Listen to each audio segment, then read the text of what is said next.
அனைவருக்கும் அஸ்ஸலாமு அலைக்கும் வரஹ்மத்துல்லாஹி வபரகாத்துஹு. அனைவருக்கும் வணக்கம். Good evening. Good evening sir. Good evening. இன்றைக்கு நாங்கள் பார்க்க போகிறது இந்த அமுக்க குழுக்களை நேற்று போன வகுப்பில் நாங்கள் பார்த்திருந்தோம். அமுக்க குழு கொண்டா என்னன்றதை திரும்ப ஒரு சார் நாங்கள் நினைவுபடுத்தி தொடர்ந்து அந்த அமுக்க குழுக்கள் வந்துட்டு எங்கே எந்த நாடுகளில் எல்லாம் இப்படி எந்தெந்த பேர்கள் இருந்ததை பார்ப்போம். ரைட். திரும்ப ஒரு சாரம் அமுக்க குழு கொண்டா என்னன்றதை நான் விளங்கப்படுத்திக் கொள்கிறேன். அமுக்க குழு என்பது பொதுவாக ஜனநாயகத்துடன் தொடர்புடைய ஒரு சமூக நிறுவனம் தான் அமுக்க குழு. இப்போ சாதாரணமாக வந்துக்கிட்டு எங்களோட நாட்டை எடுத்துக்கொண்டா எங்களோட நாட்டில் வந்துட்டு அமுக குழுக்கள் என்று நாங்கள் அடையாளப்படுத்துகின்ற போது எங்களோட நாட்டினுடைய அதாவது சாதாரணமாக நாங்கள் சொல்லலாம் வந்துட்டு மக்களுடைய சில அரசாங்கத்தால் அதாவது இப்போ அரசியல் கட்சி அதே போல் அரசாங்கம் என்று சொல்லக்கூடிய நிறுவனங்களால அதாவது அதிகாரம் சார்ந்த விடயங்கள் அல்லாது அவ்வாறான விடயங்களை இவங்க தேடி மக்களுடைய நலனான சில திட்டங்கள் நலனான சில விடயங்கள் மக்களுடைய சில கொள்கை ரீதியான விடயங்கள் இவங்களை கண்டறிஞ்சு இவங்க என்ன செய்வாங்கன்னா அதுக்கு ஒரு தீர்வு ஒன்றை பெற்றுக்கொள்வாங்க.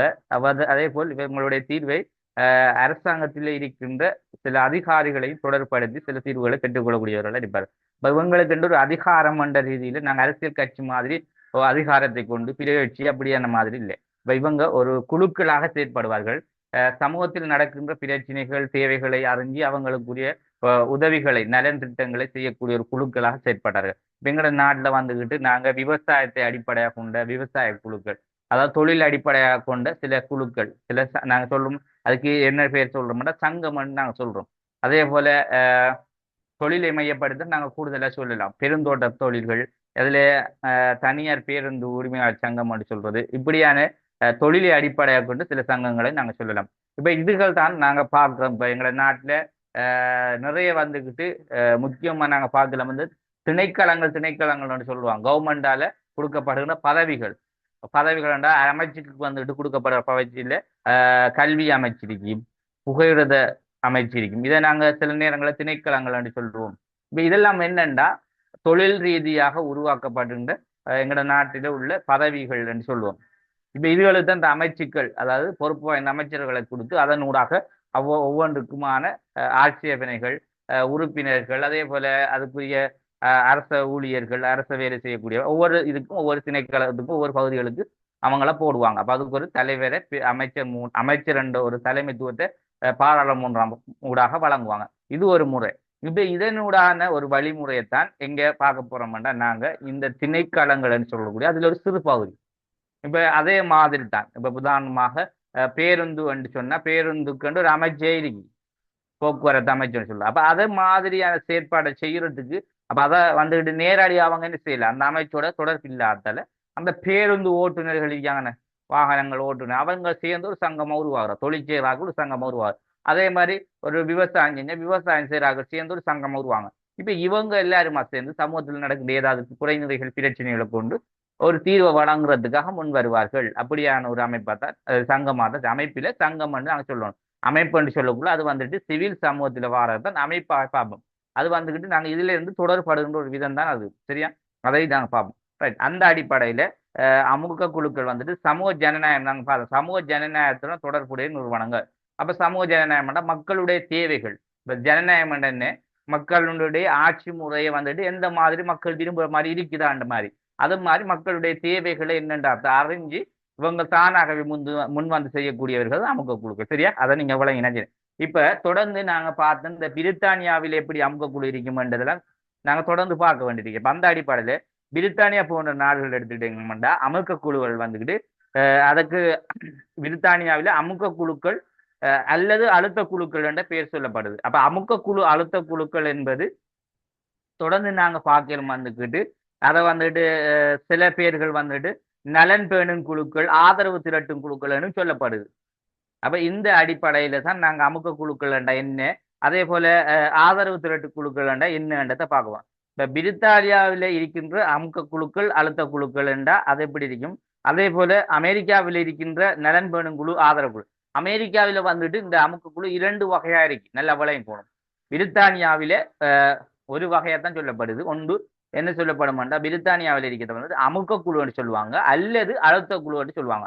ரெண்டும் ஒரே விஷயம் தான் அமுக்க குழு அல்லது அழுத்த குழுன்னு சொல்றேன். ஆனால் அமெரிக்காவிலே இந்த அழுத்த குழு இந்த அமுக்க குழு வந்துட்டு இரண்டு வகையாக பார்க்கப்பட்டது. ஒன்று நலன் பேணும் குழு என்று சொல்றது அல்லது ஆசை குழு, ரெண்டும் ஒரே பேர்.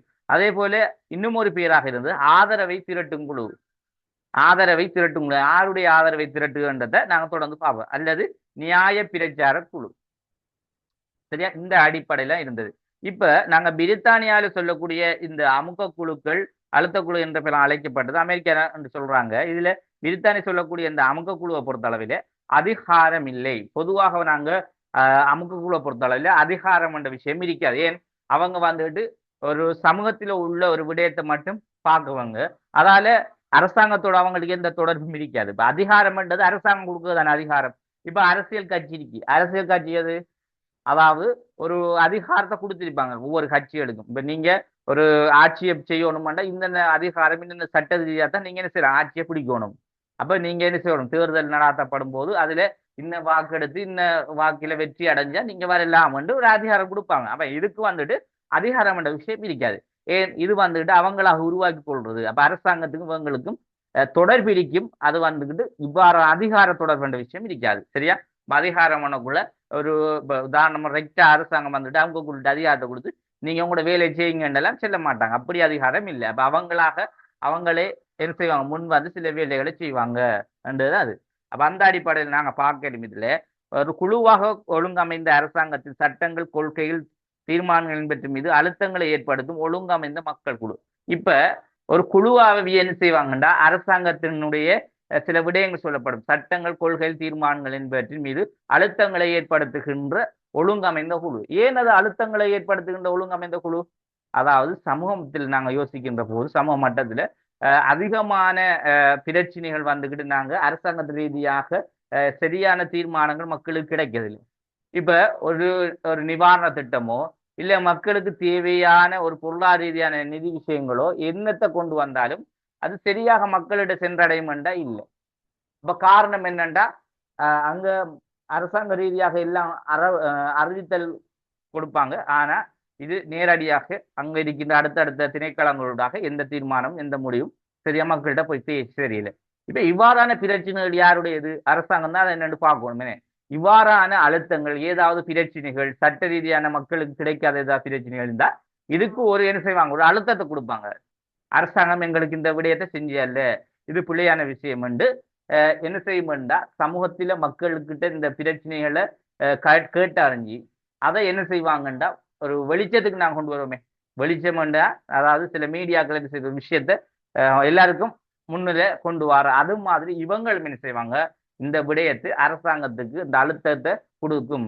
நீங்க இப்படி எல்லாம் செஞ்சிருக்க போடா, இது பிள்ளைகளுவா என்று சொல்லி மக்களுக்குரிய தீர்வை பெற்றுக் கொடுக்கக்கூடியது. அப்ப இவங்க அரசாங்கத்தோட என்ன செய்வாங்கன்னா அதிகாரம் என்ற விஷயம் இல்லை. அதால இவங்க அழுத்தத்தை எப்படி கொடுப்பாங்கன்னா மறைமுகமாக இருந்து நீங்க இப்படி எல்லாம் செய்யப்படாது, இதுல செஞ்ச இல்லைண்டா உங்களுக்கு எங்களால எந்தவித பொருளாதார ரீதியா விஷயங்களும் நாங்க செய்யணும். இப்ப இவங்க யாருண்டா எங்க நாட்டிற்க அரசாங்கத்துக்கு இவங்களோட ஒரு பங்கு மறைமுகமா இருக்கும். என்ன பொருளாதார ரீதியான பங்கு கிடைக்கும். அப்ப அந்த பங்குக்கு இவங்க என்ன செய்வாங்க, தடை விதிப்பாங்க.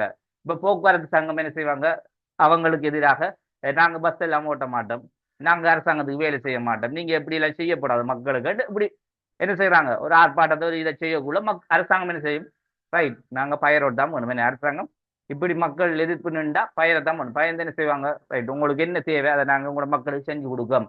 இப்படியான ஒரு நிலைமையை கொண்டதுதான் இந்த அமுக குழு. சரியா, விளங்கிட்டு தானே, கிளியர் தானே? ரைட். நீங்க 4 பேர் தான் இருக்கீங்க, மத்தாக்களுக்கு எல்லாம் அமுக குழு என்னன்ற தெரியப்படா இருக்காங்க போல என்ன. சரி, ஓகே.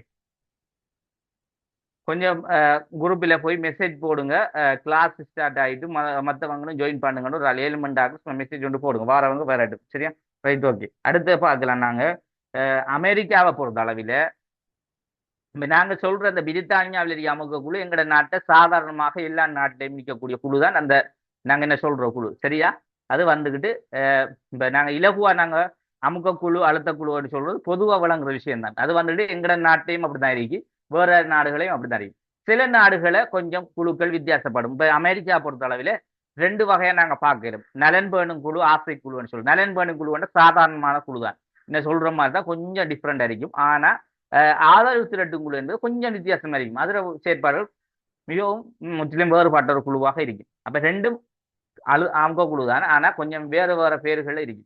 இப்ப அமெரிக்காவில இருக்கின்ற இந்த நலன் பேணும் குழு, ஆசை குழுன்னு சொல்றது விஷயத்த பாருங்க. குறிப்பிட்ட ஒரு நலனையோ அல்லது நோக்கத்தினையோ அடிப்படையாக கொண்டு தமது உறுப்பினர்களின் தேவைகள் நலன்களை நிறைவேற்றிக் கொள்வதற்காக செயற்படும் ஒரு ஒழுங்கமைந்த குழு. அப்ப ஏன் இதை நாங்க சொல்றோம்? உண்மையாவே ஒரு நலனையோ அல்லது நோக்கத்தை அடிப்படை இப்ப நலன்டா வந்துகிட்டு சமூக மக்களுடைய ஒரு நலன் அடிப்படையாக கொண்டது. அப்ப அவங்களோட என்ன நலன் நாங்க ஏற்கனவே பார்த்த மாதிரி அப்ப அரசாங்கத்தாலே ஏதாவது ஒரு மக்களுக்கு ஏதாவது கிடைக்காத விஷயங்கள் இருந்தால் ஒரு குறைபாடு இருந்தா அதை நாங்க தீர்த்து வைக்கிறது. இது யாருக்குரிய விஷயம்? மக்களுக்குரிய விஷயம் என்ன? அப்ப மக்களுக்கு என்ன நலனான சட்டங்கள் அறிக்கலாம், கொள்கைகள் அறிக்கை, என்ன விடயங்களாக இருந்தாலும் அது மக்களுக்கு நலனாக கிடைக்கலையாமண்டா அதுக்கு எதிராக யார் என்றாலுமே செய்யலாம், போராட்டத்துக்கு அனுமதி இருக்கு. அப்படி ஒரு செயற்பாடு இந்த அமுக்க குழு கொண்டிருந்தது. அப்ப அந்த குழு என்ன செய்யுமாண்டா அந்த அடிப்படையை கொண்டு உறுப்பினர்களின் தேவைகளின் நலன்களை நிறைவேற்றிக் கொள்வதாக செயற்படும் ஒழுங்கமைந்து குழு. இவங்க என்ன செய்வாங்க? அந்த உறுப்பினர்களுடாக, அதாவது அந்த நாங்க உதாரணம் சொல்லுமே, ஒரு பஸ் ஓட்டுநர் சங்கம் இருக்காங்க, அந்த சங்கங்கள், அதே போல விவசாயத்துல ஒன்று சேர்ந்த விவசாய சங்கம், இவங்க எல்லாமே என்ன செய்வாங்க? அவங்களோட தேவைகள், அவங்களோட தொழில்கள் எல்லாமே பாதிக்கப்படும். அப்ப பாதிக்கப்படுகின்ற போது அவங்க இதுக்கு எதிராக என்ன செய்வாங்க? உங்கள்கிட்ட ஒரு அழுத்தத்தை கொடுத்து எங்களோட தொழில் பாதிக்கப்பட்டுட்டு எங்களால தானே இந்த நாட்டின் வருமானம் கிடைக்கப்படுது, அப்ப இது பிழையான விஷயம் தானே என்று ஒரு அழுத்தத்தை கொடுப்பாங்க. அப்ப அதனூடாக அவங்களோட தேவைகளை பெற்றுக்கொள்ளலாம். அப்படியான ஒரு செயற்பாடு தான் இவங்க அமெரிக்காவில் இருந்த சாதாரணமான முறையில் இருக்கின்ற நலன் பேணும் குழு. அப்ப அமெரிக்காவில வந்துட்டு சாதாரணமான நலன் அந்த அமுக குழுவும் இருக்கி, கொஞ்சம் வித்தியாசமான ஒரு அமுக குழுவும் இருக்கி. அந்த வித்தியாசமான ஒரு அமுக குழு தான் ஆதரவு திரட்டு குழுன்னு சொல்றேன். அப்ப பிரித்தானியாவில் இருக்கிறதும் சாதாரணமான எல்லா நாட்டுகளும் இருக்க மாதிரி அதுல நீங்க தெளிவறிக்கணும். இப்ப ஏனென்றா நாங்க விளங்கணும், சில இப்ப எங்கட நாட்டுல பொதுவா நாங்க தியரிய வந்துட்டு படிக்கக்குள்ள இப்ப எங்கட நாட்டை மட்டும் நாங்க மையப்படுத்தி படிக்க மாட்டோம்.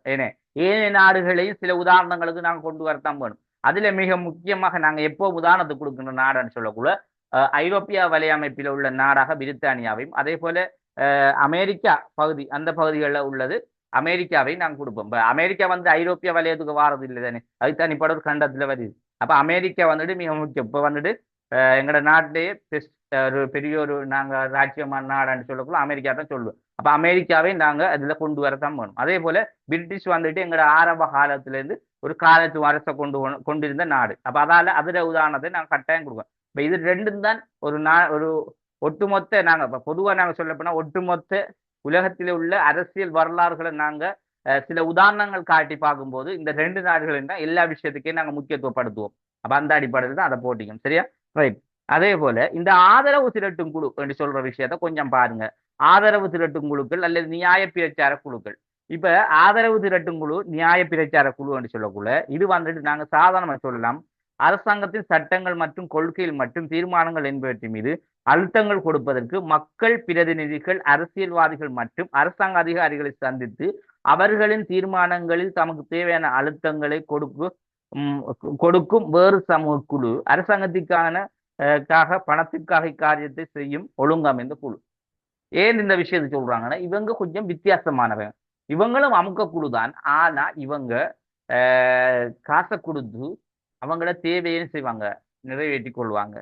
இப்ப காசை கொடுத்து தேவையை நிறைவேற்றுனது உண்மையாவே நாங்க மறைமுகம் பார்த்தா ஒரு லஞ்சமா இல்லையா? உண்மையாவே லஞ்சம். அப்ப இந்த லஞ்சம் என்ற விஷயத்தை இந்த இடத்துல நாங்க பார்க்கக்கூடிய மாதிரி. ஏன் ஒரு விடயத்தை நாங்க தேவையை, மக்களுடைய பிரச்சனையை தீர்மானிக்கணும், எங்களுடைய தேவையை தீர்மானிக்கணும், அதுக்காக அரசாங்கத்தில் இருக்கின்ற உறுப்பினர்களை கொண்டு எங்களுடைய விஷயத்தை நாங்க எங்களுடைய பொருளாதார ரீதியாக எங்களோட குழுக்களுக்கு இல்லை எங்களுடைய இந்த சங்கத்துக்கு ஒரு தேவை உண்டு இருக்கே, அதை நாங்க வெற்றி கொள்ளணும்னா நாங்க பணத்தை கொடுத்தா செய்யற இல்லை என்ன. ஆனா இவங்க இவ்வாறான செயற்பாடு செய்வாங்க. அவ்வாறு இல்லாத பட்சத்துல பணத்தை என்றாலும் கொடுத்து அவங்களுடைய தேவைகளை என்ன செய்வாங்க, வெற்றி அடைஞ்சு கொள்வாங்க. இப்படி ஒரு குழுவும் இருந்தது. இதைத்தான் சொல்லப்படுது. சரியா? ரைட். அப்ப அதால நாங்க பாருங்க, மக்களுடைய பிரதிநிதிகள் அரசியல்வாதிகளை சந்திச்சு, அதிகாரிகளை சந்திச்சு அவர்களுடைய தீர்மானங்கள் தமக்கு தேவையான அழுத்தங்களை கொடுக்கும் வேறு சமூக குழு. இவங்க ஒரு வேறு சமூக குழுன்னா கொஞ்சம் வித்தியாசமானவர்கள். அமுக குழு தான், ஆனா வேறு சமூக குழு. தொடர்ந்து என்ன சொல்றாங்கன்னா அரசாங்கத்துக்காக பணத்துக்காக காரியத்தை செய்யும் ஒரு ஒழுங்கமைந்த குழு. அப்ப பணத்துக்காக இந்த காரியத்தை செய்வாங்க, பணத்துக்காக. அப்ப பணம் என்று சொல்லக்குள்ள இவங்க பணத்துக்காக தங்களுடைய தேவைகளை பெற்றுக்கொள்ளலாம். சில நேரங்கள்ல அரசாங்கத்தில் இருக்கின்றவர்கள் பணத்தை இவங்களுக்கு கொடுத்தாலும் அதையும் இவங்க ஏற்றுக்கொள்வாங்க. நீங்க சத்தம் போடாம போயிடுங்க, போராட்டம் பண்ணாதீங்க என்றாலும் போயிருப்பாங்க. அப்படியான செயற்பாடு. அப்ப இவங்க கொஞ்சம் வித்தியாசமான. அதுக்கு உதாரணமா சொல்லப்படுது அமெரிக்கா பிரஜை குழு அல்லது வெளிநாட்டு அரசாங்கத்துக்காக நியாய பிரச்சாரம் செய்கின்ற அதன் மூலம் வருமானத்தை ஈட்டு தரும் வர்த்தக கம்பெனிகள். இப்ப இவங்க யாராக இருப்பாங்க இந்த அமுக்க குழு வந்துட்டு பெரிய பெரிய வர்த்தக கம்பெனிகள். நாங்க சொல்லுவோம் கார்பரேட் கம்பெனி இந்தியாக்காராக சொல்லுவாங்க. கார்பரேட் கம்பெனி கார்பரேஷன் என்று சொல்றது அது அர்த்தம். அது வந்துகிட்டு வெளிநாட்டு கம்பெனிகள் எங்களோட நாட்டிலிருந்து தொழில் செய்யறது தான் அது. வெளிநாட்டு கம்பெனிகள் அவங்க என்ன செய்வாங்கன்னா தன் கம்பெனி ரீதியான விஷயங்களை பாதுகாக்கணும். அதே போல தன் கம்பெனியில இருக்க ஊழியர்களை பாதுகாக்கணும். தொடர்ந்து நிர்வாகிக்கணும். அப்ப இதுவும் அதே சங்கம் தான். இப்ப விவசாய சங்கம் மாதிரி இவங்களும் ஒரு கம்பெனி சங்கம். சரியா? ஒரு தொழில் சார்ந்த சங்கம் மாதிரி இருக்காங்க. இப்ப இப்படியான கம்பெனிகள் சேர்ந்து என்ன செய்ய வேண்டாம் இவ்வாறான அந்த அவங்க தான் வேர்ல்டுல நல்லா விளங்கி கொண்டீங்க. வேர்ல்டுல பெஸ்டா இருப்பாங்க. சரியா? பெஸ்ட் வேர்ல்டுல பெஸ்டா இருப்பாங்கடா பெஸ்ட் கம்பெனியா இருப்பாங்க அவங்க. அப்ப அந்த ஆக்கள் அவங்களோட இது மெயின் என்னண்டா அவங்க கூடுதலா வந்துட்டு காசை கொடுத்து செய்யக்கூடிய. இப்ப உதாரணமா சாதாரண பாருங்க பிள்ளையால் இப்ப எங்கட நாட்டுல ஒரு விவசாய சங்கம் இருக்கு. பெருந்தோட்ட சங்கம் வந்து வெல்லும். அதே போல நாங்க சொல்ற மாதிரி போக்குவரத்து சங்கம் இதுல என்ன மாதிரி வருமானம் இருக்கு. அப்ப சாதாரணமாக இதுல எல்லாம் வந்துக்கிட்டு இப்ப சங்கமா இருந்தாலும் அரசாங்கம் தான் உங்களுக்கு சம்பளம் கொடுக்குது. இப்ப போக்குவரத்து ஓடுகாக்கள் பஸ்ஸுக்கு அரசாங்கம் தான் சம்பளம் கொடுக்குது. இப்ப இதுல நாங்க தனியார் பேருந்து ஒன்று எடுத்துட்டோம்டா. தனியார் பேருந்து உண்டு அது அவங்கட இது என்ன. அப்ப கவர்மெண்ட் சொல்லக்குள்ள கவர்மெண்ட் இது கூட அப்படித்தான் கொடுப்பாடும். அதே போல பெருந்தோட்ட சிறுதோட்ட அதே போல விவசாயம் இதுக்களும் வந்துக்கிட்டு இவங்கட காசுகளை போட்டுதான் செய்வாங்க. ஆனா இப்ப விவசாய மதுகள் எல்லாம் என்ன வருமானம் பெறப்போகுது. குறைந்த அளவில் வரும். அதை கொண்டுதான் அவங்களோட சங்கத்தையும் அதையும் கொஞ்சம் பார்த்துட்டு போவாங்க. ஆனா பெரிய பெரிய இந்த வேர்ல்ட் பெஸ்ட்ல இருக்க பெரிய கம்பெனிகள் பாருங்க. இதைத்தஞ்சு கார்பரேட் கம்பெனின்னு சொல்லுவாங்க. ஒரு நாட்டுக்காக அவங்க என்ன செய்றாங்க கொஞ்சம் காலத்துக்கு எக்ரிமெண்ட் பண்ணி இப்போ எங்களோட நாட்டிலேயும் சில சில வெளிநாட்டு சூப்பர் மார்க்கெட்டுகள் அதுகளும் பெருக்கி இப்போ வந்துட்டு எங்களோட நாட்டுகளையும் வந்துருக்கு கார்பரேட் கம்பெனிகள். இப்போ அவங்க என்ன செய்வாங்க ஒரு முதலீடு ஒன்று கொடுப்பாங்க. எங்களோட நாட்டில் வார வருமானத்தில் கொஞ்சத்தை கொடுப்பாங்க. இப்படித்தான் அவங்க செய்யற. அப்போ அவங்கெல்லாம் வந்துட்டு அவங்களோட விஷயத்துக்களை தொடர்ந்து தக்க வைக்கிறதுக்கு அவங்களோட பொருளாதாரத்தை அவங்களோட மிக முக்கியமான இந்த ஊழியர்கள் சம்பந்தமான விஷயங்கள் எல்லாம் தொடர்ந்து பேணுறதுக்காக இவங்க என்ன செய்வாங்கன்னா அந்த காசை கொடுத்தாலும் அவங்களோட இதை தொடர்ந்து நிலையா ஒரு நாட்டுல வச்சுக்கிருப்பாங்க. அப்ப அந்த விஷயத்தான் சொல்லப்படுது. அப்ப இதை நாங்க இவ்வாறான சில அமுக குழுக்களும் இருக்கு. இது வந்துட்டு ஒரு சில நாடுகள்ல இருக்கு கூடுதலா. அதுலயும் அமெரிக்காவில இவ்வாறான அமுக குழுக்கள் இருக்கிறத நாங்க அறிஞ்சு கொள்ளலாம். அப்ப இவங்க வந்துட்டு காசை கொடுத்து வேலை செய்வாங்க. இப்ப காசை கொடுத்து அரசாங்கத்தில் இருக்கின்ற சில அரசியல்வாதிகளை வாயடைக்க வைப்பாங்க. இல்ல அது அரசியல்வாதிகிட்ட இருந்து சில இதுகளையும் பெறக்கூடிய மாதிரி. அப்ப ரெண்டு பக்கம் இருக்கு. ஒன்று அரசாங்கம் வந்துட்டு இந்த கம்பெனிகள் இருந்த நல்லம் என்று பார்க்கும். கம்பெனிகள் வந்துட்டு அவங்க நல்ல. அப்ப ரெண்டு பக்கம் அந்த பணப்பரிமாற்றத்தை கொண்டு செயற்படுற தன்மை ஒன்று இருந்திருக்கு. சரியா? அப்ப இந்த அடிப்படையில் நாங்க இந்த ஆதரவு அல்லது நியாய பிரச்சார குழுன்னு சொல்றது அமெரிக்காவில் இருந்ததை நாங்க அறிஞ்சு கொள்வோம். சரியா? ரைட். தொடர்ந்து நாங்க பாருங்க. இதுல இந்த அமுக்க குழுவின் முக்கியமான ஒரு சில பண்புகளை பத்தி சொல்றாங்க. இந்த என்ன பண்புகள் இருக்கும். சாதாரணமா நாங்க அமுக்க குழுன்னு சொல்றது உண்மையா மக்களுக்காகத்தான் உருவாக்கப்பட்ட குழு. ஏன்னா அப்ப அதை நாங்க உதாரணத்துக்கு தான் இவ்வாறான குழுக்களும் இருக்கி அமுக குழு என்ற பேர்லன்றதை நாங்க விளங்கினோம். இப்ப சாதாரணமாக நாங்க அமுக குழு வந்துட்டு ஒரு நாட்டினுடைய இந்த பிரதான நிறுவனங்கள்ல அதுவும் ஒன்று. அரசாங்கம் அரசியல் கட்சின்றதுக்கு அடுத்தபடியா அமுக குழு ஒரு பிரதானமான நிறுவனம். இந்த அடிப்படையில நாங்க அமுக குழுவின் பண்புகளை நாங்க நோக்கின்ற போது அதாவது மேல பார்த்த சில விடயங்கள் அடிப்படையில பாருங்க. அழுத்தங்களை ஏற்படுத்துகின்ற அரசியல் கட்சிகளுக்கு மேலதிகமாக சமாந்தரமாகவும் அமுக்க குழுக்கள் இருப்பதனால் இவை அரசு அறிவியல் கட்சிகள் முக்கியத்துவம் பெறுகின்றன. இப்ப ஏன் இந்த கருத்தை சொல்றாங்க. அதாவது அழுத்தங்களை ஏற்படுகின்ற அரசியல் கட்சிகளுக்கு மேலதிகமாகவும் சம்பந்தமான அழுத்தங்கள் இருப்பதனால் இவை அரசு அறிவியல் கட்சிகள் முக்கியத்துவம் பெறுகின்றா. இப்ப அரசியல் கட்சியை வந்துகிட்டு நாங்க ஏன் சொல்றோம்டா கூட தடுத்திருக்க மாட்டோம். உண்மையாவே அரசியல் கட்சி வந்துகிட்டு பொதுவா வந்துட்டு அரசாங்கம் என்று அடுத்தபடியா இருக்க அரசியல் கட்சி ஒரு நாட்டினுடைய அரசாங்கத்துக்கு எப்போதும் அழுத்தம் கொடுக்கும். எப்படி அழுத்தம் கொடுக்கும். அதாவது அதுல நிறைய கட்சிகள் இருக்குன்னு. இப்ப உதாரணத்துக்கு ஒரு கட்சி அரசாங்கத்துக்கு வந்தா இப்ப நாங்க ஏற்கனவே எல்லாம் பார்த்ததுதான். இப்ப ஏ என்ற பி என்ற கட்சி இருக்கு. இப்ப இந்த ஏ என்ற கட்சி அரசாங்கத்துக்கு வந்தா இப்ப இந்த பி என்ற கட்சி எதிர்கட்சியாக செயற்பாட்டுக்கு போவோம். என்ன இப்ப இந்த ஏ என்ற கட்சி அரசாங்கத்துக்கு வந்தா இந்த ஏ என்ற கட்சி மக்களுக்கு சரியான நடவடிக்கைகளை சரியான தீர்மானங்களை செய்யணும். சரியா? செய்யாட்டி இந்த பி என்ற கட்சி என்ன செய்யும். இவங்களுக்கு எதிராக என்ன செய்யும். அந்த அதிகாரங்களை கொண்டு இவங்களுக்கு எதிராக செயற்படுவாங்க. எப்படி செயற்படுவாங்க? நீங்க ஆட்சியில் விட்டு விலகுங்க, உங்களோட ஆட்சி பிழையானது மக்களூடாக செயற்படுவாங்க. அப்ப மக்களையும் இவங்க என்ன செய்வாங்க? பெரிய ஒரு திருவிழா கூட்டிக் கொள்வாங்க. இவங்களை தொடர்ந்து போட வேணாம், அடுத்த வருஷம் இல்ல அடுத்த ஆண்டுகள்ல இவங்களோட ஆட்சி முறையடிச்சுட்டு எங்களுக்கு போடுங்க, இவங்க பிழையானவர்கள், கெட்டவர்கள் என்று இந்த எதிர்ப்பிற்கு பி கட்சி சொல்லுவாங்க. இப்ப இது அரசியல் கட்சி என்ன செய்து ஒரு அழுத்தத்தை கொடுக்குது. எதுக்கு? அதாவது ஆட்சிக்கு வந்த இந்த கட்சி ஏன் இவங்களோட கொள்கைகள் எல்லாம் பிழையறிகிறதல்ல, இவங்க ஒரு அழுத்தத்தை கொடுத்து மக்கள் ரீதியாக சேர்ந்து ஒரு அழுத்தத்தை கொடுத்து இவங்க ஆட்சிக்கு வாரத்துக்குரிய விடயங்களை மேற்கொள்றாங்க. இப்படி ஒரு செயற்பாடு. இந்த செயற்பாடு மாதிரி தான் இங்கேயும் அமுக்கக்குழு என்ற விஷயமும் சில அழுத்தங்களை கொடுக்க பார்க்கும். எப்படி அழுத்தங்களை கொடுக்குதோ இந்த அரசியல் கட்சி கொடுக்குன்ற மாதிரி மறைமுகமா இவங்க நேரடியா கொடுப்பாங்க அந்த அழுத்தங்களை. இவங்க மறைமுகமாக இருந்து ஒரு இந்த அரசியல் அரசாங்கத்துக்கு நீங்க எப்படி எல்லாம் செஞ்சிருக்கீர்கள், இதெல்லாம் பிழை என்றதை ஒரு மீடியா மூலமாகவோ இல்ல ஏதோ ஒரு விடயங்களோடாகவோ அறியப்படுத்துவாங்க அவங்களுக்கு. அப்ப அவங்க இதை அறிஞ்சு கொள்வாங்க. ரைட். இப்போ உதாரணமாக ஒரு மீடியா மூலமாக அறியப்படுத்தக்குள்ள பெருந்தோட்ட வர்த்தக சங்கத்துக்கு பாரிய அளவில் தொழில் ரீதியான சில மக்களால் நலனான விடயங்கள் நடக்கல. அதாவது இந்த பெருந்தோட்ட பயிருக்கு தேவையான ஊழியர்களுக்கு சரியா கிடைக்க வேண்டிய நிதிகள் கிடைக்கல, அதே போல அவங்களோட சம்பளம் சரியா கிடைச்சிக்கல, அதே போல அதுக்குரிய விவசாயத்துக்குரிய அந்த பசல விஷயங்கள்ல அரசாங்கம் புறக்கணிச்சிருக்கு. அப்ப இதெல்லாம் புறக்கணிக்கின்ற போது நாட்டுக்கு எப்படி பெருந்தோட்ட பயிரால வருமானம் கிடைக்க போகுது? அதே போல விவசாயத்தை எடுத்த விவசாயத்துல அதிகமான வருமானம் இல்லாதால மக்களுக்கு உணவு பற்றாக்குறை ஏற்பட்டு அரிசி விலை கூடிட்டு. அப்ப இதெல்லாம் யார் அந்த அழுத்தத்தை கொடுக்காங்க?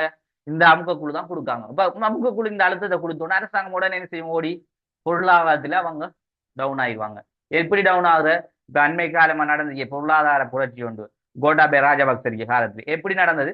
அதுவும் இதே மாதிரிதான். அதாவது சரியான முறையில அரசாங்கம் என்ன செய்யல, எங்கட இந்த அமுகக்குழுவோட செயற்பட்டு இருந்தா நாட்டினுடைய பொருளாதாரத்தை சரியான முறையில கொண்டு போய்க்கலாம். எங்கட நாட்டுல அண்மை காலத்துல கோட்டாபய ராஜபக்ச காலத்துல நடந்த ஒரே ஒரு மிக முக்கியமான பிரச்சனை என்ன நடந்த இவ்வளவு பிரச்சனைக்கும் ஒரு காரணம் ஒன்று சொல்லப்பட்டது. அதாவது இந்த விவசாயம் இருக்குதானே, எங்கட நாட்டின் விவசாயத்தை அந்த பசலை வெளிநாட்டிலிருந்து வர பசலை இருக்குதானே, அதாவது நாங்க செயற்கை பசலை என்று சொல்ற விஷயம், இதை தடை செஞ்சுட்டு எங்கட நாட்டில் இருக்க அதாவது இயற்கை பசலைகளை கொண்டு நாங்க என்ன செய்யலாம், விவசாயத்தை உற்பத்தி செய்யலாம் என்று சில திட்டத்தை கொண்டு வந்து அதை தடை செஞ்சிருந்தாலே இங்க இருந்த பயிரெல்லாம் செத்து போயிடுது. அப்ப திரும்ப அந்த விளைச்சல் நிலத்தை கொண்டு வரணும் எவ்வளவு கஷ்டம், எவ்வளவு லொஸ்டா இருக்கும், நாடு பூரா இருக்கு விவசாயம் எல்லாம் பசலை இல்லாட்டி எல்லா நாளிஞ்சு போகும் என்ன. அப்ப நாங்க ஒரு திட்டத்தை கொண்டு வந்தா அது சக்சஸ் ஆனது போறதான் அதை கொண்டு வரணும். சக்சஸ் ஆகாம அதை கொண்டு வரலாமா? இல்லை. அப்ப பேர் சக்சஸ் ஆகாம கொண்டு வந்தால் நாட்டினுடைய ஒட்டுமொத்த விவசாயம் என்ன செஞ்சுட்டு அழிஞ்சு. அப்ப இங்க என்ன நடக்குது? இந்த அமுக்க குழு இதுல இருக்கின்ற இந்த சங்கம் பாதிக்கப்பட்டுட்டு இப்ப ஆட்டோமேட்டிக்கா அரசாங்கத்துக்கு அழுத்தம் கிடைக்குது. அழுத்தம் கொடுத்து அவங்க என்ன செய்ய போறாங்க? அரசாங்கத்தோடு மாறணும், இல்லாட்டி புதிய ஒரு அரசாங்கம் நல்ல விஷயங்களை கொண்டு வரணும். இப்படியான ஒரு நிலைமை தான் எங்களோட நாட்டில் ஏற்பட்டு. அப்ப இப்ப விளங்கிட்டு அமுக குழு எந்த அளவிலே எங்களுக்கு நலனான செயற்பாடு இதுல யாரு நலன் பெறுறா? மக்களும் நலன் பெறுறாங்க, இந்த அமுக குழு சங்கம் சார்பானவர்களும் நலன் பெறுறாங்க. இதுல நாங்க புரிஞ்சு கொண்டோம்னா தெரியும். ஆனா கூடுதலான நலன் அடையக்கூடியவர்கள் மக்களை தவிர இதுல கூடுதலாக நாங்க நலன் என்று சொல்லக்குள்ள மக்களுக்காக தான் அவங்க செயற்படுறாங்க. இருந்தாலும் இவங்களோட தேவைகள் பூரணமாக ஆக்கப்படுது. யாரு? இந்த சங்கத்தில் இருக்க உறுப்பினர்கள் தேவைதான் பூரணமாக ஆக்கப்படுகின்றதா இதுல சொல்லப்பட விஷயம். அப்ப கூடுதலான நலன் இந்த சங்கத்தில் இருப்பவர்கள் தான் அடைந்து கொள்கிறார்கள் என்றதை நாங்க விளங்கணும். அதை நாங்க தொடர்ந்து பார்த்து போகக்குள்ள சொல்லுவேன். அடுத்தது, இவை மேற்குலக நாடுகளில் இலங்கை போன்ற நாடுகளிலும் சங்கங்களாகவும் ஒழுங்கமைப்புகளாகவும் உள்ளதோடு இவை உறுப்பினர்கள், அதிகாரிகள், குழுவினர்கள். இப்ப ஒழுங்கு அமைப்புகள் என்று சொல்லக்குள்ள நாங்க சங்கம் என்று சொன்னா ஏன் நாங்க சங்கம் அமைப்பு என்று சொல்றோம்டா, வேறு சொல்றோம்டா, சங்கம்டா ஒரு குழுவாக உருவாக்கப்படுறத சங்கமா பாக்குறாங்க. இப்ப சிவில் சமூகத்தை பொறுத்த அளவிலே அதை ஒரு அமைப்பாக பார்ப்பாங்க. அதான கொஞ்சம் வித்தியாசம், வேறு ஒன்றும் இல்லை. ஆனா இதை சங்கம் என்ற பேர்ல தான் சொல்லப்படுது கூடுதலா. இப்ப நாங்க அதுக்கு உதாரணம் சொல்லக்குள்ள பெரும்பாலும் சங்கங்கள் என்றதை தான் அமுக்கு குழுக்கு உதாரணமா சங்கங்கள்ல பேரை சொல்றாங்க. தொடர்ந்து பார்க்கலாம். சங்கங்களாகவும் ஒழுங்கமைப்புகளாகவும் உள்ளதோடு இவை உறுப்பினர்களின் அதிகாரங்களையும் குழுவினரையும் யாப்பு மற்றும் காரியாலயம் அத்துடன் சம்பளம் பெறும் ஊழியர் குழுவையும் கொண்டு காணப்படும். இப்ப இதுல நீங்க பார்க்கலாம் பொதுவா உலக நாடுகள், இலங்கை போன்ற நாடுகளை சங்கங்களை ஒழுங்குபடுத்தப்படும் ஒழுங்கமைப்புகளை நாங்கள் பார்க்கக்குள்ள இவை உறுப்பினர் உறுப்பினர்களையும் அதிகாரி குழுவினர்கள் யாப்பு மற்றும் காரியங்கள் மற்றும் சம்பளம் பெறும் ஊழியர் குழுவையும் கொண்டு காணப்படும் என்று சொல்லப்படுது. என்னண்டா உண்மையாகவே இதுல நாங்க இந்த அமுக குழுவை பொறுத்த அளவுக்கு இப்ப நாங்க கண்ணால பார்க்கிறோம். இப்ப சங்கம் என்று சொல்லக்குள்ள அதுக்கண்டு ஒரு அமைப்பு கட்டடம் ஒன்று இருக்கும், அதுல உறுப்பினர்கள் இருக்கும், அதுக்கண்டு அவங்களுக்கண்டு ஒரு சில யாப்பு சட்டங்கள் இருக்கும். அது அவங்கள உருவாக்கி கொள்றது. இப்ப அரசாங்கத்துக்கு இவங்களுக்கு சம்பந்தம் இல்லை. இப்ப அரசாங்கம் நேரடியா நீங்க அமுக குழு நீங்க எங்கட அரசாங்கத்தில் உள்ள ஒரு குழு தான், உங்களுக்கு நாங்க அதிகாரத்தை தரோம், நீங்க எங்களுக்கு அதான் வேலை செய்யணும்ன்றாக்கள் இல்லை. இப்ப அரசாங்கத்துக்கு வெளியே உள்ளார்கள் இவங்க. ஆனா இவங்களுக்கு ஒரு யாப்பு ஒரு நிறுவனம் அதாவது ஒரு பேர் ஒன்று வச்சுக்கிட்டு அதுக்கு ஒரு உறுப்பினர் தலைவர் என்ற பேர்ல இயங்குவாங்க. ஆனா இவங்களோட முழு நோக்கம் அரசாங்கத்துக்கு எதிராக இருந்து அவங்களுக்கு அழுத்தத்தை கொடுத்து மக்களுடைய தேவைகள் பிரச்சனைகள் இந்த சங்க ரீதியான தேவை பிரச்சனைகளை பெற்றுக்கொள்வதை இந்த அமுக குழு. சரியா? அப்படி நீங்க விளங்கினாலும் சரி, உங்களுக்கு எப்படி விளங்குதோ அதே மாதிரி எடுத்துக்கொள்ளுங்க. ஆனா மிகவும் உண்மையாவே விஷயம் இதான். சரியா? ரைட். அடுத்த தொடர்ந்து நாங்க பார்க்கலும் வர்த்தகர்கள் இங்க பாருங்க, தொடர்ந்து பாருங்க, நான் சொல்ற விஷயம் வருகிறது. வர்த்தகங்கள், கைத்தொழிலாளர், விவசாயிகள், நிர்வாக அதிகாரிகள், மதக்குழுக்கள், தொழிற்குழுக்கள் மற்றும் பெண்கள் போன்ற சமூக பிரிவினர்கள் இக்குழுக்களில் உள்வாங்கிக் கொள்ள முடியும். அப்ப இதுல மிக முக்கியமான விஷயம் என்னன்னா, இந்த அமுக குழுவை பொறுத்தளவில் வர்த்தகர்கள் இருப்பார்கள், கைத்தொழிலாளர்கள் இருப்பார்கள், விவசாயிகள் இருப்பார்கள், நிர்வாக அதிகாரிகள். ஏன் நாங்க அந்த நிர்வாக அதிகாரிகள் சொல்றோம்டா, நாங்க ஒரு சங்கம் ஒன்றை உருவாக்கினா அதுக்கண்டு ஒரு உறுப்பினர்கள் இருக்குன்னு சொல்றோம். என்ன உறுப்பினர்கள் சொல்லக்குள்ள இப்ப பார்க்கலாம் நாங்க உதாரணமாக நாங்க விவசாய சங்கத்தை எடுக்கும். இப்ப விவசாய சங்கம் எடுத்தா இந்த சங்கம் வந்துகிட்டு ஒரு டிபார்ட்மெண்ட் மாதிரி இருக்க போதுன்னு இதுக்கு ஒரு தலைவர் இருப்பார், செயலாளர் இருப்பார், அதே போல பொருளாளர் இருப்பார், அதே போல உப தலைவர் இருப்பார், தலைவர் என்றா பிரதி தலைவர் ஒரு ஆள் இருப்பார், அதே மாதிரி உறுப்பினர்கள் இருப்பாங்க. அதுக்குள்ள சின்ன சின்ன டிபார்ட்மெண்ட், சின்ன சின்ன விவசாய சங்கத்துக்கு மாதிரி அவங்களுக்கு வேலை செய்யறாங்க, சின்ன சின்ன ஒரு அமைப்பு மாதிரி சில நிறுவனங்கள் மாதிரி தொடர்ந்து என்ன செய்யலாம் இருக்கலாம்.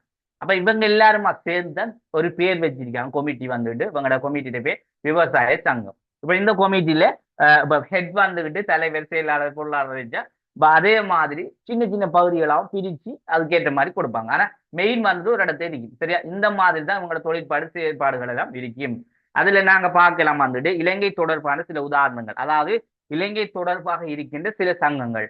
அப்ப நாங்க எங்கட நாட்டுல இருக்கின்ற அமுக குழுவண்டா எந்த வகையில இருக்கி என்னென்ன அமுக குழுவை நாங்க சொல்லலாம் என்றுதான் இலங்கை தொடர்பான உதாரணம். சிறு தேயிலை தோட்ட உரிமையாளர் சங்கம், இது ஒரு அமுக குழு. பெருந்தோட்ட தேயிலை தொழிலாளர் சங்கம் இருக்கி, சிறு தோட்ட தேயிலை உரிமையாளர் சங்கம் கொண்டு இருக்கு. இப்ப பெருந்தோட்டம் என்று சொல்லக்குள்ள அந்த நாங்க செய்யக்கூடிய விவசாயத்தை அடிப்படையாக கொண்டது. அதுல பெருந்தோட்டம், சிறு தோட்டம் கொண்டு இருக்கு. இப்ப இது சொல்றாங்க சிறு தேயிலை தோட்ட உரிமையாளர் சங்கம். சிறு தேயிலை தோட்டம் சிறிய பகுதியை கொண்டு தேயிலை தொழிலாளர் சங்கம் உண்டு. அதே போல பெருந்தோட்ட துறைமார் சங்கம். இப்ப பெருந்தோட்டம் என்று சொல்லக்குள்ள அதுல எல்லா பயிர்களும் வருமே, தென்னை, ரப்பர், கோப்பி. அப்ப பெருந்தோட்ட பயிர்கள் சொல்லக்கூட அதுல இருக்க துறைமார்கள், அந்த அந்த துறை என்று சொல்லுவாங்க. இப்ப கூடுதலா வந்துட்டு தோட்ட பகுதிகள் அந்த போனா அவங்களுக்கு துறைமார்கள் என்று சொல்லுவாங்க. என்ன பெரிய அந்த சுபைசர் மாதிரி இருப்பாங்க. அப்ப அவங்க எல்லாருமா சேர்ந்து ஒரு சங்கம், அது பெருந்தோட்ட துறைமார் சங்கம். அதே போல இலங்கையில் இருக்க வர்த்தக சபைகள், அதாவது வர்த்தகங்கள் என்று சொல்லக்குள்ள நிறைய நாங்க பொருளியல் சார்ந்த சில கடைகள் இருக்கு, நிறைய வர்த்தக சபை. அப்ப நாங்க வர்த்தகம் என்று சொல்லக்குள்ள தொழிலால உள்ள விடயங்களை கொண்ட நான் எங்களுக்கு பொதுவா வர்த்தகர்கள் சொல்லுவோம், கடைகள் வச்சிருக்காங்க தான் நாங்க சொல்லுவோம். பிசினஸ் செய்யறாங்க பெரிய பெரிய, இப்ப உதாரணமா போன் கடை வச்சிருப்பாங்க, மர கடை, சில்லறை கடை, அப்படியானவங்க எல்லாரையும் சேர்த்து இலங்கை வர்த்தக சபை அந்த உண்டு. அதே மாதிரி இலங்கை வைத்திய சங்கம், வைத்தியர்கள் எல்லாருமா சேர்ந்து ஒரு சங்கம். அதே போல அகில இலங்கை பௌத்த மகா சங்கம், இதுவும் இருக்கு. இது வந்து பௌத்த மகா சங்கம் வேண்டா இவங்க அந்த பௌத்த மத மத தலைவர்கள் அவங்களாக சேர்ந்து ஒரு சங்கமா கூடுறது.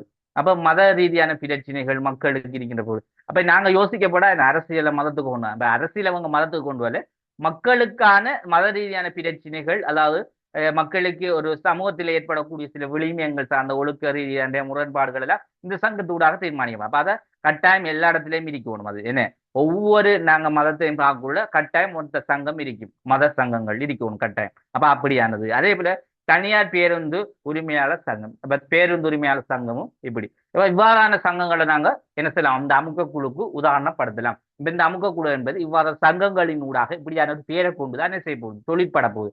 அப்ப அமுக்க குழு வேண்டா சும்மா ஒரு குழுவா செய்யலாம, நாங்க அமுக்க குழு பேர்ல வந்துக்கிட்டு நாங்க அமுக்க குழு நாங்க உங்களுக்கு வேலை செய்வாங்க இல்ல. அப்ப அவங்க மறைமுகமாக ஒரு பேரோட, அதாவது என்ன சொல்லப்படுகின்ற இந்த பேரோட மறைமுகமாக இருந்து கொண்டு செயற்படும். அவங்களதான் அமுக்க குழுன்னு சொல்ற. அது அமுக்க குழு வேண்டா மக்களுடைய நலன் பேணு குழுன்னு சொல்லப்படுது, ஆசை குழுன்னு சொல்லப்படுது. பொதுவா வந்துட்டு நாங்க இந்த பிரித்தானியா போன்ற நாடுகளை அழுத்த குழு, அமுக்க குழு எல்லாம் சொல்லுவோம். அப்படி பல பேர்களை சொல்லப்படும். ஆனா எல்லாமே அமுக்க குழு தான். சரியா? கிளியர் தானே? கிளியரா பிள்ளைகள்? அப்போ சார். ரைட். இப்ப நாங்க அடுத்து பார்க்க போறது இந்த அமுக்க குழுக்கு சில உதாரணங்களை சொல்லலாம். இப்ப நாங்க பார்த்த வந்து சாதாரணமான மட்டத்தில் இருக்கின்ற அமுக்க குழு தான் நாங்க இவ்வளவு நேரம் பார்த்தது. சாதாரணமாக சம மட்டத்தில் இருக்கின்ற அமுக்க குழு தான் நாங்க இவ்வளவு நேரம் பார்த்தது. சரியா? இப்ப நாங்க பார்க்க போற விஷயத்த பாருங்க. சில அமுக்க குழுக்கள் தனி கருத்தியல் என்ற நோக்கத்தோட இருக்கும். இப்ப கருத்தியல் என்ன நாங்க ஏற்கனவே பார்த்தோம். என்ன நாங்க வாதம் என்று சொல்றது கருத்தியல். இப்ப தாராளவாத கருத்தியல், சமவுடைமைவாத கருத்தியல், இப்படியான சில கருத்துகள், கொள்கைகள் என்று சொல்லுவோம். என்ன சாதாரணமா கொள்கைகள், கொள்கைகளோட இருக்க சில அமுக குழுக்களும் இருக்கு. அவங்க எப்படி என்றா ஒரு நாட்டினுடைய எங்கட நாட்டில இப்படி கொள்கை வரணும், இப்படி கொள்கையோட இருந்தா தான் நாங்க எங்கட நாட்டுடைய அரசாங்கத்தோட தொடர்பட வேண்டு ஒரு இடதுசாரி போக்கில் இருப்பாங்க. அதாவது இரண்டாவார்கள். அவங்க ஒரு வகையான அப்படி அமுக குழுக்களும் இருக்காங்க. அதுக்கு தான் இந்த உதாரணத்தை சொல்றாங்க. அப்ப அவங்களும் எப்படி என்றா தனி கருத்தியல் என்ற அடிப்படையில் செயற்படுபவர்கள்.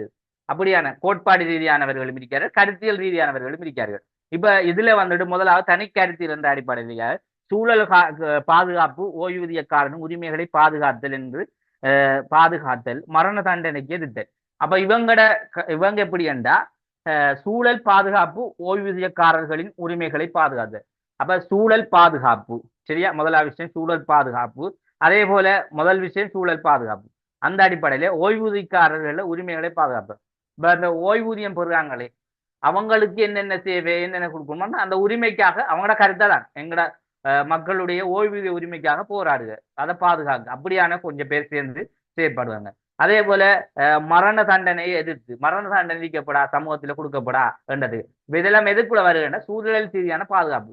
சூழல் ரீதியான பாதுகாப்புக்குள்ள மக்களுக்கு ஏற்படக்கூடிய விடயங்கள் என்ன, சூழல் ரீதியாக மரண தண்டனை எதிர்க்கிறதும் இதுக்கு உண்மையா மரண தண்டனை தேவையில்லை, ஒரு மன்னிப்பு ஒன்று கொடுக்கலாம் தானே, பொது மன்னிப்பை கொடுக்க சில சொல்றவங்களும் இங்க அப்படியான சில அமுக்க குழுக்கள். சிலர் வந்துகிட்டு ஓய்வூதியக்கார உரிமையை பாதுகாக்க அப்படியானவர்கள். அப்ப அதைத்தான் நாங்க சூழல் பாதுகாப்புல உள்ள விஷயங்கள் என்று போட்டிருக்கோம். சரியா? அடுத்த தொடர்ந்து பார்க்கலாம். சில அமுக குழுக்கள் நான் சொல்ற மாதிரி கருத்தியல் என்று சொல்லக்குள்ள தனி கருத்தியல் அவங்களோட தனிப்பட ரீதியான கருத்தியல், பொதுவான கொள்கை ரீதியான கோட்பாடு ரீதியான கருத்தியலும் இருக்கு. அப்ப அந்த அடிப்படையில ஜனநாயகம், மனித உரிமைகள், பெண்கள் உரிமைகள், சிவில் உரிமைகள் இதெல்லாம் வந்துகிட்டு கோட்பாடு ரீதியான. இப்ப இது எப்படி கோட்பாடு ரீதியான அமுக குழுக்கள் என்றா, இப்ப நீங்க பார்க்கலாம் ஜனநாயக அமுக குழுவும் இருக்கு. அப்ப எங்களை நாட்டில ஜனநாயக ஆட்சி முறை ஒன்று வேணும், அதுக்கென்று சில இளைஞர்கள், சில குழுக்கள் ஒன்று சேர்ந்து என்ன செய்யற ஆர்ப்பாட்டம் செய்து அதுக்கு எதிராக அரசாங்கத்தோட இருக்கு. அப்படி நபர்களும் இருக்காங்க. அதே போல மனித உரிமைகள் நீங்க ஹியூமன் ரைட்ஸ், அது வந்துட்டு பொதுவாக எல்லா வகையிலையும் எல்லா இடத்துலையும் இருக்கிறதா மனித உரிமைகள். இப்ப நாங்க சர்வதேச அமைப்புகள மனித உரிமை தாபனங்கள் எல்லாம் கடைபிடிக்க சில நேரங்கள்ல மனித உரிமைகள் வந்துட்டு வருடாவதாரம் சொல்லக்குள்ள அதுல அவங்க என்ன செய்வாங்க, அதுக்கு எதிரான சில நிகழ்ச்சி திட்டங்கள் இதுகளை தயாரிப்பாங்க. அது கொண்டு ஒரு குழு கொண்டு செயற்படுவாங்க. மனித உரிமைகள் மக்களுக்காக, மக்களின் உரிமைக்காக குரல் கொடுப்பவர்கள் அப்படியான அமுக குழு. அதே போல பெண்கள் உரிமைக்கான சில சங்கங்கள் இருக்கு, பெண்கள் சங்கம் அந்த பெயர்கள்ல வரும். அதே போல சிவில் உரிமைகள், மக்கள் சிவில் எனக்குள்ள மக்களுடைய பாதுகாப்பு சார்ந்த கொள்கைகள் விடயங்களுக்கான சிவில் உரிமைகள் சேர்ந்த சில அமுக குழு. இப்ப இதெல்லாம் வந்துட்டு சாதாரணமாக நாங்க சமூகத்தில் இருக்கின்ற தொழில் ரீதியான குழுக்கள் இருக்கிறது சாதாரணமாக நாங்க பார்க்க விஷயம். ஆனால் சில அமுக குழுக்கள் கருத்தியல் ரீதியாக, கொள்கைகள் ரீதியாக இருக்கிறதும் இருக்கு. அப்ப நாங்க தொழில் ரீதியாகவும் இருக்கி, சாதாரணமா நாங்க சமூகத்துல பார்க்க தொழில் ரீதியாக குழுக்களும் இருக்கி, கருத்தியல் ரீதியாக, கொள்கை ரீதியான, கோட்பாடு ரீதியான குழுக்களையும் நாங்க பார்ப்போம். அது எல்லாமே அவங்களோட நோக்கம் எல்லாமே ஒரே விஷயம் தான். என்ன, அதாவது ஒரு அதிகாரம் இல்லாம மறைமுகமாக இருந்து அரசாங்கத்தோட என்ன செய்யற ஒரு போராட்டத்தை மேற்கொண்டு அவங்களோட தேவைகளை வெற்றி கொள்றது அவங்களோட நோக்கம். அப்படி நீங்க விளங்கினீங்கன்னா சரி. சரியா? ரைட். அப்ப அரசியல் கட்சிகளுக்கும் அமுக குழுக்களுக்கும் இடையிலான வேறுபாடு. இப்ப நாங்க அரசியல் கட்சி என்ன, அமுக குழு என்னன்றத ஒரு வேறுபாடு ரீதியான கருத்தையும் இதுல போட்டிருக்கேன். பாத்தீங்கன்னா உங்களுக்கு விளங்கும்.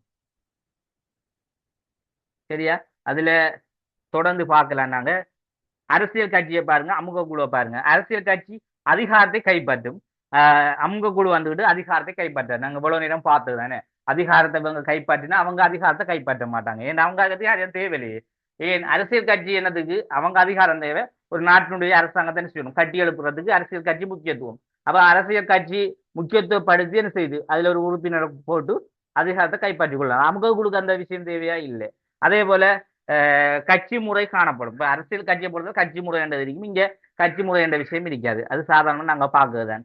அதே போல அதிகமான அங்கத்தவர்கள் காணப்படும். அரசியல் கட்சி வந்துட்டு நிறைய அங்கத்தவர்கள் இருப்பார்கள். உண்மையாவே அரசியல் கட்சி அங்கத்தவர்கள், அரசியல் இப்ப உதாரணமா என்ற கட்சியானா 10 உறுப்பினர்கள் இருப்பாங்க. அப்ப அந்த 10 உறுப்பினர்களுக்கும் சில தொண்டர்கள் இருப்பாங்க. அவங்களுக்கு கூட அந்த கட்சி சார்பா இயங்குறாங்க. கிட்டத்தட்ட லட்சக்கணக்கில் வருவாங்க சிலர். ஏன் எங்களுக்கு இந்த கட்சி எங்கட நாட்டுக்கு ஒரு அரசாங்கத்தை கொண்டு வரணும்னா அதுக்கண்டே தொண்டர்கள் 1,00,000 பேர் கிட்ட வாக்களிக்கக்கூடிய தொண்டர்கள் ஓடிச்சுவாங்க. அப்ப இதெல்லாம் சமூகத்தில் நடக்கிற விஷயம். அதே போல குறைந்த அங்கத்தவர் காணப்படுவார். இவங்களுக்கு ஒரு ஒபிஸ் ஒன்று குறிப்பிட்ட ஒரு கொஞ்சம் பேர் எண்ணிக்கை நாட்களை கொண்டு செயற்படுவாங்க. அதே போல அரசாங்கத்துக்கு சென்று அதனூடாக கொள்கை தீர்மானம் எடுத்தல் செல்வாக்கு. இப்ப இவங்க அரசாங்கத்துக்கு சென்றா இப்படி பாராளுமன்றம் தான் அரசாங்கம் என்ன. அப்ப அரசாங்கம் என்று சொன்னா அது வந்துட்டு ஒரு அமைப்பு ரீதியான விஷயம். ஆனா இப்ப அதை கட்டட அமைப்பில பார்க்கட்டா பாராளுமன்றம் நல்ல விளையும் கொண்டு பிள்ளை. நான் அடிக்கடி சொல்ற விஷயம் தான். இப்ப அரசாங்கம் என்பதை நாங்க என்ன செய்யலாம்? அரசாங்கம் என்பது ஒரு அமைப்பு தான். அந்த அமைப்புக்கு ஒரு கட்டட வடிவம் தான். கட்டட வடிவம் அந்த பாராளுமன்றம். ரைட்டா? ரைட். இப்ப நீங்க குழம்பிக்க போடாது. இப்ப நாங்க அரசாங்கம் சொன்னா எதோட ஒப்பிட்டு பார்க்கணும் சொல்லக்கூட இந்த பாராளுமன்றத்தோட தான் ஒப்பிட்டு பார்க்கணும். சரியா? ஏன் அரசாங்கம் அரசாங்கத்துக்கு கட்டடம் இருக்குமா அது இருக்குமான்னு யோசிக்கிறது. பாராளுமன்ற அரசாங்க மன்றத்தான் சொல்றோம். ஏன் இந்த அரசாங்கம் சொல்றத இப்ப நாங்க கண்ணால பார்க்கலும். அது வந்துட்டு ஒரு கட்டட அமைப்பில இருந்து செயற்படுவதுதான் அரசாங்கம். அப்ப இது ஒரு நாங்க வாயில சொல்ற ஒரு நிறுவன பேர் தான் இருந்தாலும் அந்த நிறுவனத்தை நாங்க இயக்கணுமே, அரசாங்கத்தை இயக்கணுமே.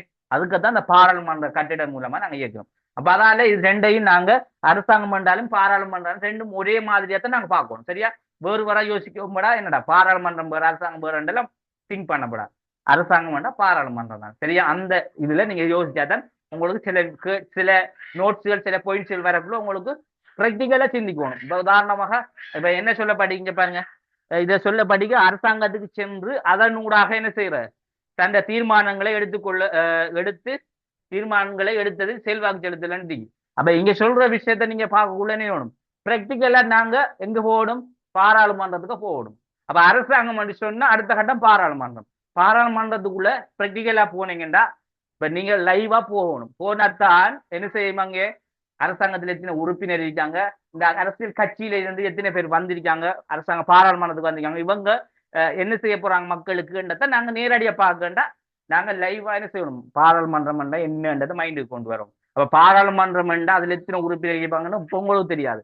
இது எப்ப உங்களுக்கு இந்த நாங்க இப்ப உங்களுக்கு பொலிட்டிக்கல்ல நான் சொல்றேன், நல்லா கேளுங்க. இதெல்லாம் வந்துக்கிட்டு சும்மா சாதாரணமா தியரி கிளாஸ் தான். சரியா? ஆனா யாப்பு படிக்கக்குள்ள கூடுதலான விஷயம் உங்களுக்கு ப்ராக்டிக்கலா தான் நான் படிப்பேன். அதுக்கு ப்ராக்டிக்கல் கிளாஸ் இருக்கு. இப்ப நாங்க டொனமுல்லையும் வந்துக்கிட்டு ஒரு 2-3 கிளாஸ் ப்ராக்டிக்கலா தான் செஞ்சோம். ப்ராக்டிக்கலாண்டா ஒயிட் போர்ட்ல எழுதி உங்களுக்கு அந்த கட்சி படங்கள் கட்டமைப்புகள் எப்படி அந்த செயற்பாடுகள் அங்க நடக்குது. இப்ப உதாரணமாக ஒரு டொனமுறையில் ஒரு காரியதர்சியில செயற்பாடு எப்படி இருக்கும், பேசாதிபதி அவர் எப்படிப்பான்னு நாங்க ப்ராக்டிக்கலாங்க சொல்லுவோம். அப்ப உங்களை கண் முன்னால அது நடக்க மாதிரி அப்பதான் நாங்க விளங்கலாம். அப்பதான் எங்களுக்கு அந்த யாப்பண்டா யாப்பில் என்ன சொல்றதை விளங்கும். இப்ப சும்மா நோட்ஸை மட்டும் உங்களுக்கு சொல்லி விளங்கப்படுறதுக்குள்ள எதுவுமே விளங்கப்படுறது. அப்ப பொலிட்டிக்கல் விஷயம் வந்துட்டு படிக்கணுது ஃபுல்லா வந்துட்டு தியரி தான். ஆனா நாங்க பிராக்டிக்கலோட சேர்ந்த தியரி விஷயங்களையும் படிக்க வேண்டியிருக்கு. சரியா? அப்ப அதனாலதான் இப்ப விடத்தை ஏன் நான் அந்த விஷயத்தை சொல்றேன்னா அரசாங்கம் என்று சொல்லக்குள்ள நீங்க அரசாங்கத்துக்கு எப்படி போவாங்க என்று உங்களுக்குள்ள யோசனை ஒன்று வரணும். இப்ப அரசாங்கத்துல போறோம்னா இந்த பாராளுமன்றம் என்று சொல்லக்கூடிய கட்டமைப்புல அவங்க போகணும். போனாங்கடா அரசியல் கட்சியில இருக்க பிரதிநிதிகள் போனாங்கடா எப்படி போறா? தேர்தல் மூலம் உறுப்பினர்கள் என்ன செய்வாங்க? எடுப்பாடுவாங்க. என்ன ஏ என்ற கட்சியில பி என்ற கட்சியில இருந்து 2-3 பேர் சேர்ந்து மொத்தமா 225 பேர் சேர்ந்து பாராளுமன்றத்துக்கு போவாங்க. போய் அவங்க என்ன செய்வாங்க? மக்களுடைய தேவைகள் எல்லா விஷயத்தையும் நிறைவேற்றி கொடுப்பாங்க. அப்ப அந்த பாயிண்ட்ஸ் தான் இங்க சொல்லப்படுது. அப்ப என்ன சொல்லப்படுது? அரசாங்கத்துக்கு சென்று அதனூடாக கொள்கையில் தீர்மானங்கள் எடுத்ததுல செல்வாங்க. அப்ப கொள்கை தீர்மானம் இப்ப அரசாங்க தலைவர் என்ன செய்வார், சில கொள்கைகள் வச்சிருப்பார். அதுக்கு இவங்க என்ன செய்வாங்க, விருப்பத்தை தெரிவிப்பாங்க. இல்லாட்டி இவங்க ஒரு கொள்கைகளை கொண்டு போவாங்க, அது மக்களுடைய விஷயம் சார்ந்த கொள்கைகளையும் அதனூடாக தீர்மானங்களை பெற்றுக்குவோம். அப்ப இந்த அடிப்படையில் நாங்க அப்ப இப்படி அது நடக்கும்ன்ற மாதிரி நாங்க கொஞ்சம் என்ன செய்யணும், கொஞ்சம் ப்ராக்டிகலா சிந்திச்சு பார்த்தா சரி. அப்ப அது கண்ணுக்குள்ள வரணும். அப்பதான் எங்களுக்கு எக்ஸாம்ல கேள்வி எடுக்கக்குள்ள அமுக குழு வேண்டா சார் சொல்லி தந்த இப்படித்தான், அதாவது ப்ராக்டிகலா நாங்க யோசிக்கக்குள்ள, அதாவது அரசியல் கட்சி என்ற இப்படித்தான் இருக்கும். ஆனா அமுக குழு வேண்டா அப்படி இல்லை. இவங்க நேரடியா போய் தந்த அதிகார கொள்கைகளை நிறைவேற்றுவாங்க. ஆனா இவங்க எப்படி இன்னைக்கு சொல்லப்பட அரசாங்கத்துக்கு செல்லாமல் வெளியிலிருந்து தந்த வேலைகளை மறைமுகமாக என்ன செய்வாங்க, செய்து கொள்வாங்க. அதான் இங்க சொல்லப்ப அரசாங்கத்துக்கு செல்லாமல் வெளியிருந்து கொண்டு அரசாங்கத்தின் கொள்கை தீர்மானங்களுக்கு ஒரு அழுத்தம் கொடுப்பாங்க. அப்ப அரசாங்கம் ஏதாவது பிழைகள் செஞ்சா இது சரியில்லை, இதை நாங்க ஏற்றுக்கொள்ள மாட்டோம் என்று அவங்களுக்கு எதிரான சில அழுத்தங்களை கொடுத்து தேவைகளை பெற்றுக்கொள்வது. இது பிழை என்று சுட்டிக்காட்ட அரசாங்கம் என்ன செய்யும், நல்ல முடிவுகளை எடுப்பாங்க. அப்படியான செயற்பாடு இங்க இருக்கு. அதே போல பரந்த கொள்கை, இந்த பொதுவான நோக்கத்தினை கொண்டு இவங்களோட நோக்கம் பொதுவானது. பொதுவான என்ன நோக்கம், ஒட்டுமொத்த மக்களையும் மெயின் பண்ணி தான் அரசியல் கட்சி போகும். ஆனா அமுகக்குள்ள அப்படி இல்லை, அவங்களோட தனிப்பட்ட நோக்கம். தனிப்பட்டா இப்ப சமூகத்தில் இருக்கின்ற ஒட்டுமொத்த மக்களையும் பார்க்க இயலாது. என்ன இப்ப உதாரணமா விவசாய சங்கம், விவசாய சங்கம் என்ன செய்வாங்கன்னா, அவங்களோட விஷயத்தை சொல்றேன், விவசாயம் சார்ந்த அவங்களோட தொழிலோட சார்ந்தவர்கள் இருக்காங்கன்னே அவங்கள தான் பார்ப்பாங்க. அப்படியும் ஒன்றிருக்கு சரியா. சிலர் என்ன செய்வாங்க, சில சங்கங்கள் சில வந்துட்டு அமுகக்குள்ள என்ன செய்ய மாட்டா, ஒரு உதாரணமாக ஒரு பிரதேசத்தை எடுப்போமே. உதாரணமாக நாங்க கொழும்பு எடுப்போம். கொழும்புல வெள்ளவார்த்தை என்ற ஒரு பிரதேசத்தை எடுத்தா வெள்ளவார்த்தையில் இருக்க மக்களுக்காக செயற்படக்கூடிய ஒரு சங்கம் இருந்தா அவங்க அந்த மக்களுக்காக மட்டும்தான் பார்ப்பாங்க. அப்படி சரியா. இப்ப விவசாயம் விவசாயத்தில் இருக்கின்ற உறுப்பினர்கள், வேலை செய்யறவர்கள் அவங்கள தான் பார்ப்பாங்க. அப்படி தனிப்பட்ட ரீதியா தான் பார்ப்பாங்க. ஆனா மக்களுடைய நலனை தான் பார்ப்பாங்க.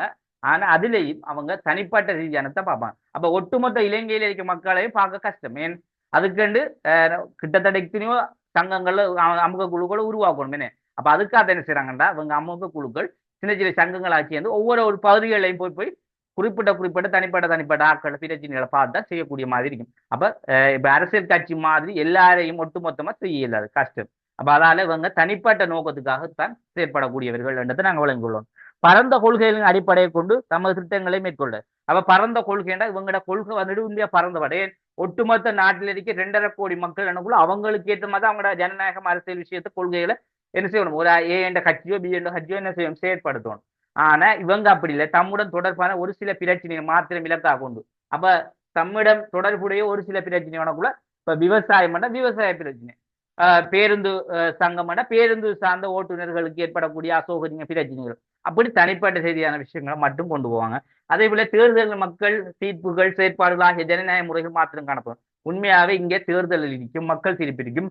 அதே போல ஜனநாயக முறையிலான மாத்திரமான விஷயங்கள் மட்டும்தான் இருக்கும். ஆனா இங்க வந்துட்டு ஜனநாயகம் மற்றும் போராட்ட வழிமுறைகள் ஏன் உண்மையாவே இந்த சங்கங்கள் நீங்க பார்த்தீங்க, இது வந்துட்டு அரசாங்கம் ஒரு விஷயத்தை கொடுக்கல ஒன்று செய்யலேண்டா உடனே ரோட்டுக்கு இறங்கி என்ன செய்வாங்க, போராட்டம் செய்வாங்க. என்ன போராட்டம் செய்யறாங்களே சங்கங்கள், போராட்டம் செய்யுது, அமைப்பு போராட்டம் செய்யுது. அவியதான ஆக்கள் சரியான அவியதான் நமக்கு கூடு எதை சொல்றேன். அப்ப இவங்க ஒரு விஷயம் அரசாங்கம் கொடுக்கல, ஒரு அழுத்தத்தை கொடுத்து பெற்று கொடுக்கலையன்றா அந்த அழுத்தம் கிடைக்கும் வரைக்கும், அவங்க கொடுத்த அழுத்தத்துக்கு விட கிடைக்கும் வரைக்கும். அழுத்தம் என்ன, எங்களுக்கு ஒரு விஷயத்த வெற்றி தரணும், இல்லை நீங்க இதை என்ன செய்யணும், அரசாங்கம் நிவர்த்தி செஞ்சு தரணும் போராடுதான் அழுத்தம். அந்த அழுத்தத்துக்கு ஒரு தீர்வை கொடுக்கல என்ற அரசாங்கம் அவங்களுக்கு எதிராக முழுமையாச்சு ஏற்படுவாங்க. முழுமையாச்சு ஏற்பட்டு ஏதோ ஒரு முடிவு ஒன்றை எடுத்துட்டு தான் போவாங்க. அது வரைக்கும் இந்த வீதி இறங்கி போராடுவாங்க, அவங்களோட ஜனநாயகத்துக்காக என்ன வேணுமான செய்வாங்க. இப்படியான செயற்பாடு இருக்கு. அப்ப அதை நீங்க தொடர்ந்து வழங்கிக் கொள்ளலாம். பாருங்க தொடர்ந்து அமுக குழுக்களுக்கு ஆதரவான மற்றும் எதிரான கருத்துக்கள். அப்ப ஆதரவான வாதமும் இருக்கு, சில எதிரான வாதங்களும் இருக்கு. இதை பார்த்துட்டு நாங்கள் கிளாஸ் முடிச்சு கொள்ளலாம். அப்ப அடுத்த கிளாஸ்ல நாங்க பார்க்க போறது சிவில் சமூகம் என்னென்னத்தை பார்ப்போம். சரியா. சிவில் சமூகத்தையும் பார்த்துட்டீங்கன்னா அதோட உங்களுக்கு பெரும்பாலும் வார சனிக்கிழமைக்குள்ள சனி தப்பின ஞாயிற்றுக்கிழமைக்குள்ள 2வது யூனிட் முடிஞ்சிடும். சரியா. முடிஞ்ச கையோட உங்களுக்கு எக்ஸாம் ஒன்று போட்டிருக்கேன். வார ஜனவரி 4ஆம் தேதி நல்லா படிங்க. சரியா. அடுத்தது 3வது யூனிட்டுக்குரிய நோட்ஸையும் நான் எல்லாருக்கும் அனுப்பி விடுவேன். அடுத்தது உங்களுக்கு ஒரு 10ஆம் தேதி மட்டில முதலாம் தவணை பரீட்சை வந்து ஏற்பாடு செஞ்சிருக்கேன். ஸ்கூல் மட்டத்தில் நடக்கிறதுக்கு முன்னமா ஸ்கூல்ல வந்துட்டு 22ஆம் தேதி போட்டிருக்காங்க. அதுக்கு முதல் வந்துட்டு உங்களுக்கு நான் போட்டிருக்கேன். கொஞ்சம் 3 யூனிட்டுக்குள்ளதான் அடங்கும். கொஞ்சம் நல்லா படிங்க, நல்ல எந்த அளவுக்கு கோஆப்ரேட் பண்ணுங்க. நீங்க அதுல எடுக்க ஏதான் உங்களுக்கு நீங்க எல்லாருமே இந்த முறை அதுலயே எடுத்துட்டீங்கன்னா உங்களுடைய ஸ்கூல் மட்டத்தில் நடக்க பரீட்சையிலுமே எடுப்பீங்க.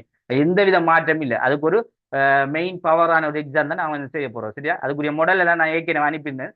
திரும்பவும் அந்த மாடலை போர்ட் பண்றேன், கொஞ்சம் பாருங்க சரியா. கிடைக்காதாக்கும் திரும்ப அந்த மாடல் பேப்பர்கள் எடுத்து கொஞ்சம் பாருங்க, பார்த்துட்டு எக்ஸாமுக்கு தயாராகிக்கோங்க.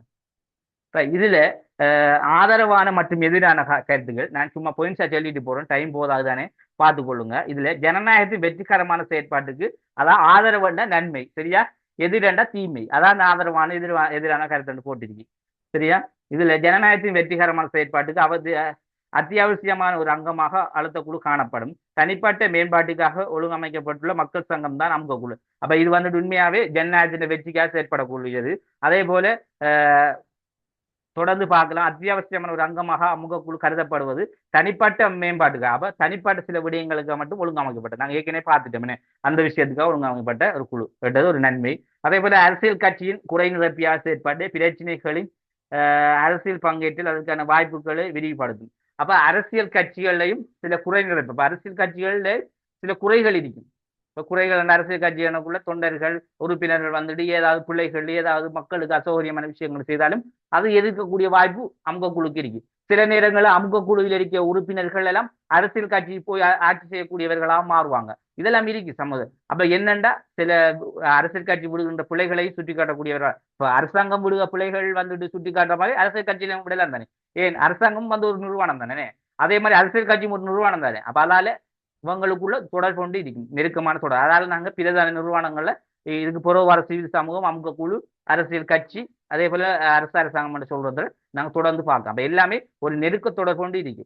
அதே போல அரசாங்க கொள்கைகளும் தீர்மானங்களில் ஈடுபாடு காட்டும் பிரஜைகளை ஒழுங்குபடுத்தல், அவர்களுக்கு தொடர்பான கலந்துரையாடல் மற்றும் விமர்சனங்களை விருத்தி செய்வதன் மூலம் சமூகத்தில் பொதுவான அரசியல் கலந்துரையாடல்கள் ஆளப்படுத்தும், அதனூடாக ஜனநாயகத்தை உறுதிப்படும். இப்ப பாருங்க, அரசாங்க கொள்கைகள் தீர்மானங்கள் ஈடுபாடு காட்டு பிரஜைகள். இப்ப அரசாங்க கொள்கைகள் தீர்மானங்கள்ல ஈடுபாட்டு இளைஞர்கள் அரசியல்வாதிகளை நாங்க பொதுவாக சொல்றோம். இப்ப இவங்களை கண்டறிஞ்சு இவங்களுக்கு சில விஷயங்களை சொல்லக்கூடியவர்கள், இவங்களுக்கு தேவையான உதவிகளை செய்வாங்க. இப்ப சங்கத்தால சில கொஞ்சம் காசுகளை சேர்த்து சில அரசியல்வாதிகள்ல அவங்க ஒரு நல்ல ஒரு அரசியல்வாதியா இருந்தா இவங்களால இவங்களுக்கு ஏதாவது நிலவு கிடைக்கும் இருந்தா அமுக குழுக்கு அவரை கொஞ்சம் உயர்த்துவாங்க. உயர்த்தி நீங்க என்ன செய்யுங்க, ஒரு நாங்க எங்களுக்கு ஒரு சப்போர்ட்டை தாரோம், நாங்க ஒரு சப்போர்ட்டை தந்து நீங்க நல்ல ஒரு அரசியல்வாதியா வாங்க, ஒரு அரசியல் கட்சிக்குள்ள போய் நாங்களும் எங்களால வேண்டிய எங்களோட மக்கள்கிட்ட சொல்லி உங்களுக்கு போக. ஏன் இது என்னத்துக்கு அதில் செய்யறாங்க, இவங்களால ஒரு நில ஒன்று இந்த அரசு அமுக குழு கிடைக்கணும்ன்றதுக்காக சரியா. அதே போல தொடர்ந்து பார்க்கலாம், அரசியல் கட்சிகள் தனது நிகழ்ச்சி நிறைவு சேர்த்துக் கொள்ளாத ஆனால் ஒரு குறித்த பிரஜைகள் குழுக்கள் தேவையான முக்கியத்துவமான கோரிக்கைகள் அபிலாஷைகளை மட்டும் தேவை தொடர் சமூகத்தில் அரசாங்கத்திற்கு கவனத்துக்கு கொண்டு செல்ல. இப்ப அரசியல் கட்சி தனது நிகழ்ச்சி நிரலண்டா அரசியல் கட்சியில ஒரு நல்ல ஒரு அரசியல்வாதியோ ஏதாவது ஒரு நல்ல ஒரு திறமைசாலி, நல்ல அரசாங்கத்தை பத்தி அரசை பத்தி நல்ல படிச்ச ஒரு திறமைசாலி இருந்தா அவரை பத்தி அரசியல் கட்சி என்ன செஞ்சுட்டு அவரை நீக்கி போட்டு இல்ல அவரை சேர்த்துக் கொள்ளலேண்டா அவர் ஒரு கவலையில இருப்பாருமே. அப்படியானவங்களை எல்லாம் இந்த அமுக கூடி சந்திச்சு நீங்க கவலைப்படாங்க, உங்களை நாங்க அரசாங்கத்துக்கு அனுப்புவோம், நீங்கள் எங்களுக்கு சேவைங்க அப்படி முன்னெடுக்கக்கூடிய செயற்பாடை கொண்டு வந்து அந்த அமுக குழு. அப்ப அவங்க தானாகவே முன் வந்து யாருக்கு என்ன பிரச்சனை என்று அறிஞ்சு ஏதோ தீர்வை பெற்றுக் கொடுக்கக்கூடியவர்களாக இருந்தாங்க சரியா. அதே போல அமுக குழு பல நன்மைகளையும் அரசாங்க மட்டம் வரை கொண்டு செல்லும் ஒரு உதவி பிரதித்துவம் முறையாக காணப்படும். அப்ப அமுக குழு வந்துட்டு பல நன்மைகள், அதாவது ஒரு குறிப்பிட்ட தனிப்பட்ட நன்மை இருக்கும், ஒரு சில பல நன்மை என்று சொல்லக்குள்ள நான் சொன்னதுதான். இப்ப ஒரு நாட்டினுடைய எல்லா விஷயத்தையும் கொண்டா பார்க்கலாது. இப்ப 5-6 அமுக குழு இருந்து பார்க்கலாது. அதுக்கு என்ன செய்வாங்க, அமுக குழு சின்ன சின்ன பகுதிகளாக பிரிஞ்சு எல்லா நாட்டில் இருக்க ஒவ்வொரு பிரிவுகளாக ஒரு பிரச்சனைகளை அதை பல பகுதியில பிரச்சனைகளை கண்டறிஞ்சு அதுக்கு என்ன செய்யறோம், அந்த தீர்வை வந்துகிட்டு நன்மைகளை அரசாங்கம் வரைக்கும் கொண்டு போய் அதுக்கு ஒரு தீர்வை பெற்றுக்கொள்றோம். இது ஒரு நன்மை, இது வளமையா அவங்க செய்யற விஷயம் சரியா. இப்ப இந்த நன்மையான விஷயங்களை நீங்க வழங்கிக் கொள்ளலாம். அதே போல இதுக்கு எதிரான சில வாதங்களை நீங்க பாருங்க, பிள்ளைகள் தமது நலனுக்காக மட்டும் சில நலத்தோட செயல்படுது. இப்ப பொதுவா வந்துட்டு சொல்றாங்க எப்படின்னா, சில அமுக குழு நல்லது செய்யறாங்க, சில அமுக குழு நாங்க சொன்ன தனிப்பட்ட கருத்தியல் தனிப்பட்ட கோட்பாடுக்காக மட்டும் செயல்படுறாங்களே, அவங்க எல்லாம் வந்துட்டு தனிப்பட்ட விஷயம் தான். இப்ப பொது நன்மைக்காக பொது விஷயத்துக்காக செயல்படுறாங்க. இப்ப எங்களையும் தானே ஒரு சிலர் பாருங்க, ஒரு சமூகத்துல நல்ல ஒரு இதுல இருப்பாங்க. அப்ப அவங்க வந்துட்டு எப்படின்னா எல்லாரும் வேணும், எல்லாரையும் நாங்க ஆதரிக்கணும், எல்லா மக்களும் சமம், எல்லாருக்கும் எல்லாம் கொடுக்கணும், நல்ல மனம் படைச்சாக்களும் இருப்பாங்க. ஆனா ஒரு சிலர் ஒரு குறிப்பிட்ட எல்லைக்குள்ள, ஆனா அவரை பார்த்தா எல்லாம் நல்ல சீரமா தான் இருப்பார். ஆனா அவருக்கு குடும்பத்துக்கு சகோதரத்துக்கு அவருக்குள்ள குறிப்பிட்ட ஒரு ஆட்களை கொடுத்து போட்டு விட்டுருவார். ஆனா நல்ல செய்கிற வர்றாங்க. ஆனா அப்படியான மாதிரி இந்த அமுக குழுலையும் இருப்பாங்க. அப்ப அதைத்தான் சொல்றாங்க. அப்போ இதுல சொல்லலாங்க, சில நாடுகளில் அமுக குழு அதிக அளவு தமது நலனுக்காக மட்டும் சுயநலத்துடன் செயற்படுவது. அப்ப அவங்க தேவை தன் நலனுக்கான ஒரு சுயநலமான செயற்பாட்டை இருக்கிறது. இதை நாங்க தீமையா பார்க்கலாம். அப்ப நாங்க எல்லாரும் தேவைன்றதை பார்க்கணும். இந்த ஒரு சில நலனுக்காக மட்டும் இருந்தால் சுயநலமா போய்க்கணும். சில நாடுகளில் அமுக குழுக்களுக்கு அதிக அளவு சமூக பலம் கிடைக்கின்றது. ஆனால் அவற்றின் மக்களிடமிருந்து அதிகாரம் கிடைக்காமையினால் அவற்றில் அதிகாரம் சட்டமுறை தன்மை வாய்ந்ததாக காணப்படுது. இப்ப சில நாடுகள்ல அமுக குழு அதிக அளவு சமூக பலம் கிடைக்கல. ஏன்னா அவங்க சமூகத்துக்குள்ள அந்த அளவுக்கு பெருசா காட்டிக்கிறது இல்லை. அதால சமூக பலம் அவங்களுக்கு கிடைக்கல. அப்ப அவங்களாகவே தான் எல்லாத்தையும் செய்யணும். அப்ப அப்படியானவங்க எல்லாம் இருந்தா அந்த அமுக குழு சட்டமுறை தீர்மானம் வாய்ந்ததாக காணப்படுதில்லை. அப்ப அப்படியானவங்க எல்லாம் அமுக குழு மாதிரி இருந்து வேலை இல்லை. அப்ப சில விஷயத்த நாங்க வெளியே கொண்டு வந்து நாங்களும் செயற்பட வரும். அப்ப சில நாடுகள் அப்படியான அமுக குழு எல்லாம் இருக்காம். அதே போல அமுக குழுக்களின் இணைவோரும் செயற்பாடுவோரும் செல்வந்தர்கள் கல்வி கற்ற சலுகை பெற்று வகுப்பினர்களாக காணப்படுவதனால் இவ்வமைப்பு உயர் குலாம் வகுப்பு மற்றும் பண்பு காணப்படுவது அவர்களே அவற்றின் மூலம் கூடுதலான பயன்களை பெறுகிறது. அப்ப இது பொதுவா நாங்க சொல்ற விஷயம் தான். நான் முன்ன சொன்ன மாதிரி ஸ்டார்ட்ல சொன்னேன் என்னன்னா, இந்த அமெரிக்கா போன்ற நாடுகள் சில அமுக குழு பெரிய பெரிய கம்பெனிகள் இருக்கு. கார்பரேட் கம்பெனி சொன்னேன், கார் கம்பெனி, அந்த கம்பெனி அவங்க எல்லாரும் சேர்ந்து ஒரு அமைப்பா செயற்படும். அப்ப இதுல யாரு பணக்காராக தான் இருப்பாங்க. அப்ப மற்ற ஏழைகள பிரச்சனைகள் பார்க்க மாட்டாங்க, அவங்களோட பிரச்சனை. அப்ப அப்படியானதுகளும் இருக்கு. அது சில நாடுகள் இப்ப எங்கட நாட்டிலையும் அப்படியான ஆட்களும் இருக்காங்க. இல்லாத மக்களுக்கு ஏதாவது செய்யணும்ன்றவங்களும் இருப்பாங்க. அப்ப அதையும் நாங்க தீமைகளாக போட்டியும். அதே போல சமூக பகுதியினரின் குறுகியதும் குறிப்பிடப்பட்டதுமான தேவைகள் இவை பிரதித்துவப்படுத்துவதனால் அவற்றின் மூலம் சமூகத்தில் பெரும்பான்மையான பொதுத்தன்மைக்கு ஏற்படுத்தும் சேவை குறைமட்டத்திலே காணப்படும். அப்ப சமூக பரப்புக்கு குறுகியதும் அதே போல தேவைகள் இவை பிரதித்துவப்படுத்துவது அவற்றின் மூலம் சமூகத்தின் பெரும்பான்மையான பொது நன்மைக்கு ஏற்படுத்தும் சேவை குறைந்த மட்டத்திலே காணப்படும். அப்ப இவங்களோட இந்த செயற்பாடு என்னென்ற சொல்லப்படுது. கடைசியா ஏன் இந்த பிள்ளைகள் சொல்றாங்கன்னா, சமூக பகுதியில குறுகியதாகவும் அதே போல தேவைகளை இவை பிரதித்துவப்படுத்துவதன் அவற்றின் மூலம் சமூகத்தின் பெரும்பான்மையினரை பொதுத்தன்மைக்கு ஏற்படுத்துது. அப்ப சமூகத்தில் இருக்க பெரும்பான்மையில பொது நன்மைக்கு ஏற்படுத்துறாங்க. அதே போல சமூக பரப்பில குறிப்பிட்ட அளவிலான தேவைகள் தான் செய்யறாங்க. எப்படி ஒரு உதாரணமா பெருந்தோட்ட இதண்டா பெருந்தோட்ட மக்களுடைய அந்த நிலைமை தான் பார்க்கலாம். ஆனா சமூகத்துல நிறைய பெரும்பான்மையான மக்களுக்கு தேவை இருக்கா இல்லையா? அப்ப அந்த விஷயத்தான் சொல்லப்படும். அப்ப பிரதித்துவப்படுத்துவதும் அவற்றின் மூலம் சமூகத்தில் பெரும்பான்மை பொதுத்தன்மைக்கு ஏற்படுத்தும் சேவை குறைவடையும் மட்டத்திலே காணப்படும். அப்ப குறிப்பிட்ட நலனை மட்டும் பார்க்குது அதுக்குள்ள அது எல்லாரும் அதை ஏற்றுக்கொள்ளதும். அப்ப பெரும்பான்மை மக்கள் நலன் பாதிக்கப்படுது இல்லையா? அதுதான் சொல்றான். அப்ப இந்த அடிப்படையில எனக்கு 8 மணிக்கு ஸ்பெஷல் கிளாஸ் போட்ட பிள்ளைகள், அதால நான் கொஞ்சம் வேகமா முடிச்சு கொள்றேன். சரியா? அடுத்த கிளாஸ்ல நாங்க ஒரு 10-15 நிமிஷத்துக்கு கூட எடுத்து நான் இன்னும் கொஞ்சம் சிவில் சமூகத்தையும் ஒப்பீட்டு அரசியலையும் எப்படியோ முடிக்க பார்க்குறோம். சரியா? அப்படி இல்லை என்றாலும் கொஞ்சம் அப்படி சின்ன டைம் போதாண்டா நாங்க அடுத்த நாளை முடிச்சுட்டு புதிய 3வது யூனிட் அரசை பார்ப்போம். சரியானே? Right, okay. எல்லாருக்கும் நன்றி. ஜஸாக்கல்லாஹ். Thank you very much. Thank you, sir.